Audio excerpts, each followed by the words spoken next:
গেরানে গেরানে কি তারা আইসে কথা করে নিলাম। এখন হচ্ছে নেহারির মধ্যে দিয়ে দিব। আর এই বেরেস্তাটা দিলে প্যাকেট করে নিছি সবগুলা টমেটো। আলাইন ভাই গ্রান পাইছে? না সত্যি গ্রান অনেক সুর ছিল। হ্যাঁ মশলা আদা রসুন একটা নামাইতে হবে, এটা ব্লেন্ডার করতে হবে। হ্যাঁ ওই যে উপরেরটা আদা রসুন যাতে একসাথে মিশানো, ওইটা নামাও না। হ্যাঁ এটা ব্লেন্ডার করতে হবে। আর ওই নীল কালার যে প্যাকেট, এটা হয় এটা নিয়ারের প্যাকেট। এটা ভিজাও রসুনের প্যাকেট এনে রাখলে চলবে। এটা আমার কিনছি। নেহারিগুলো ভালোভাবে দিয়ে নিলাম। আর রগগুলো অনেক বড় ছিল, রগগুলো ছোট ছোট করে কেটে নিচ্ছি।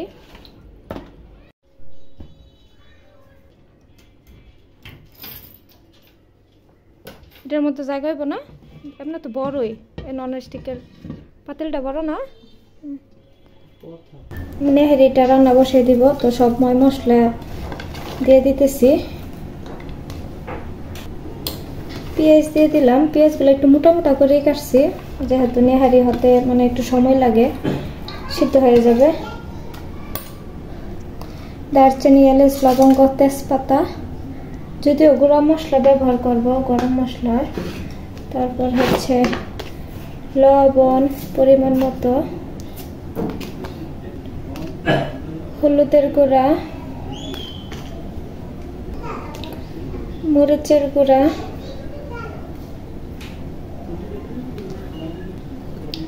ধনিয়ার ফাঁকি, জিরার গুঁড়া অল্প পরিমাণের দিয়ে দিব, আদা রসুন বাটা পরিমাণ মতো,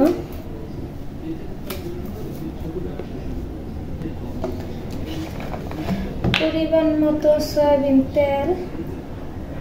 বেশি একটা দিব না, এমনিতে নেহারি থেকে তেল বের হবে। এখন মেখে জুখে নিব সবগুলা একসাথে।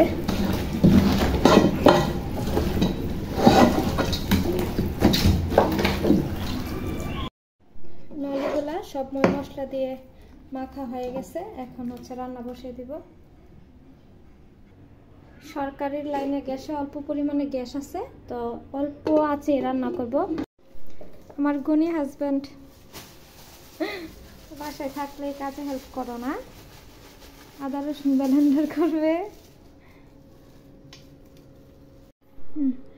ফ্রিজে রাখাতে কিন্তু নরম হয়েছে না আদাটি, তো ব্লেন্ডারের উপরে এত প্রেশার পড়ে না ফ্রিজে রেখে ব্লেন্ডার করলে। আর সাথে সাথে করলে একটা চাপ পড়ে ব্লেন্ডারের উপর।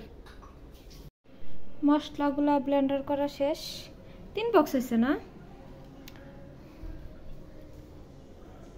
এখন ছোটোটা ব্যবহার করলে চলবো তরকারির মধ্যে। আর 2টা বড় বক্স ফ্রিজে রেখে দিলে, ওই ডাকনি আছে না সবজি আছে, তো ওগুলো ধুয়ে নিই, পর কাটবো। আর এইদিকে হচ্ছে কিন্তু নেহারি বসাই দিছি রান্না করার জন্য।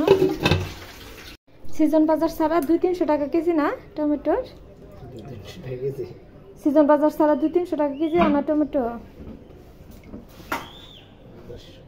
টমেটোর দাম আর কমতো না, না 20 টাকার নিচে 10 টাকা কেজি। আগে কিন্তু 10 টাকা কেজি তো যাইতো, 5 টাকা কেজি তো যাইতো টমেটো। ভালো টমেটোগুলো বেছে বেছে কেটে নিলাম 4 টুকরা করে। আর যেগুলোতে সমস্যা আছে এগুলো নিয়ে নেই, শুধু ভালো টমেটোগুলাই নিছি। এখন হচ্ছে পলিথিনের মধ্যে ঢুকিয়ে নিব টমেটোগুলা। আর এইভাবে 4 টুকরা করে রাখলে মানে ফ্রিজ থেকে বের করে রান্না করতে সহজ হয়। প্যাকেট করে নিছি সবগুলো টমেটো। আর এভাবে প্যাকেট করলে ফ্রিজে মানে জায়গা এতটা লাগে না। কারিমুর বাবা বলতেছিল ফ্রিজে জায়গা হবে না, দেখছো জায়গা হইব। এভাবে রাখলে কি হয়, জায়গাটা কম লাগে। আর ভুলভাবে রাখলে জায়গাটা অনেক নষ্ট হয়। অল্প জায়গার মধ্যে 3 প্যাকেট জায়গা হয়েছে হয়েছে কি হয়েছে না?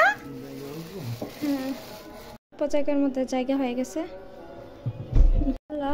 এত সুন্দর গ্রান আসতেছে কি বলবো। নেহারি থেকে ঝোল দিয়ে দিছিলাম, এখন হচ্ছে কাঁচা মরিচ দিয়ে দিব।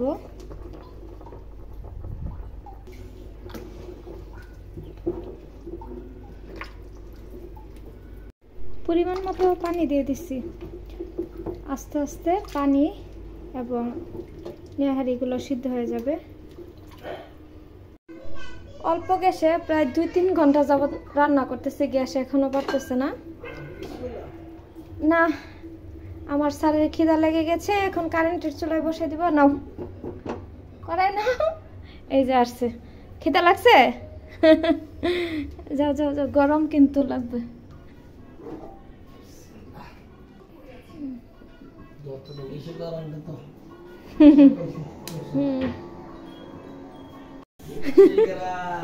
গেরানে গেরানে কি তারা আইসা পড়বো? আমি কি কই, গেরানে গেরানে কি তারা আইসা পড়বো?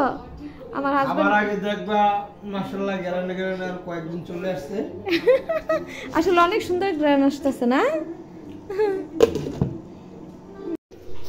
নেহারির পাতিলটা কারেন্টের চুলায় নিয়ে অল্প গ্যাসে হচ্ছে এই তো শিং মাছগুলো বোনা করে নিতেছি। এই মাছগুলো ছিল গতকালকে, যেহেতু অল্প গ্যাস আছে ভাবলাম রান্না করে ফেলি একটু।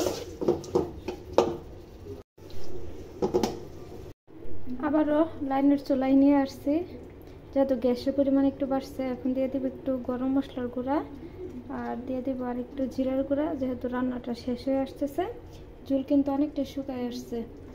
আর এদিকে শিং মাছের তরকারি এটাও রান্না হয়ে গেছে।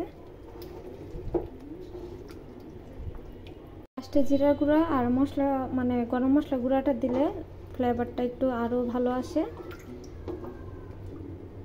এখানে শুকনো মরিচ আর পেঁয়াজ বেরেস্তা করে নিলাম, এখন হচ্ছে নেহারির মধ্যে দিয়ে দিব। আর এই বেরেস্তাটা দিলে নেহারির স্বাদটা দ্বিগুণ বাড়ে। এখন কালারটাও সুন্দর আসবে, বেরেস্তাটা দেওয়াতে গ্রান্ডও ভালো আসবে। নেহারিটা দেখতে কত লোভনীয় লাগছে মাশাআল্লাহ, তাই না?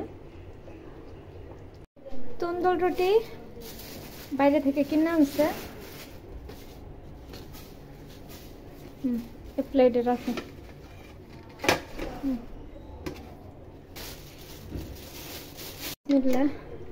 কোনটা খাইবা নবী? আমার দেবরে দিয়ে শুরু করতেছি। মাংস আসেনি জানে। আচ্ছা, ওপারে যা আছে না, এটি তিরারে দিল। নবী কেমন হয়েছে? ইতিরা গ্যারান গ্যারান আই পারছে আলামিন ভাই। আমি তো গ্যারান চাইতে করতে গ্যারান আই হাই নবী লাইন নবী কা মুরগি ঠ্যাং রাঁধবে, আমি মুরগি ঠ্যাং দাঁড়া আই নবী গ্যারান আছে কামনে রান্না হলো শেষ হইছে না। আলামিন ভাই গ্যারান পাইছে?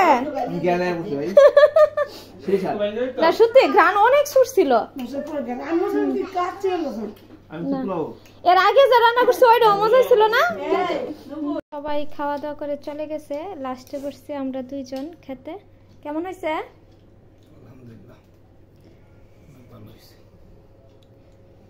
আর রুটি শেষ হয়ে গেছিল, আবার দোকান থেকে আরো 7টা রুটি কিনা আনা হয়েছে।